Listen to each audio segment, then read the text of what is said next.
எண்ணெய் அடுப்பில் எண்ணெய் ஊற்றிக்கலாம். கடுகு சேர்த்துக்கலாம்.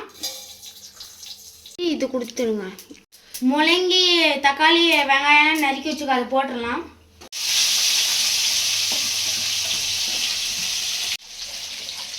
மஞ்சத்தூள் கொஞ்சமாக போட்டுக்கலாம். 3 தக்காளி 3 வெங்காயம் 2 முள்ளங்கி வெட்டி போட்டிருக்கோம். அதை நல்லா வதக்கலாம். காரத்துக்காக 4 வரமிளகு போட்டுக்கலாம். பூண்டு போட்டுக்கலாம். 4 பல் பூண்டு போட்டிருக்கோம். மெதுவாக கலக்கணும்.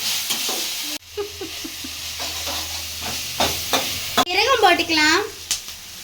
நல்லா வதங்கிட்டு 2 நிமிஷம் கழிச்சு பார்க்கலாம். பாருங்காய் எல்லாம் நல்லா வதங்கி வந்துருச்சுக்கு. இது எல்லாத்தையும் ஜாருக்குள்ளே போட்டு நல்லா அரைச்சிடலாம். உங்களுக்கு இந்த டிஷ் பிடிச்சிருந்தா உங்கள் வீட்டில் ட்ரை பண்ணுங்கள். உங்களுக்கு முள்ளங்கி பிடிக்கும்னா ஒயிட் கலர் ஹார்ட்டை கமெண்டில் பின் பண்ணுங்கள். எனக்கு முள்ளங்கிலாம் பிடிக்காது, கேரட் தான் பிடிக்கும்னா ஆரஞ்சு கலர் ஹார்ட்டை பண்ணுங்கள்.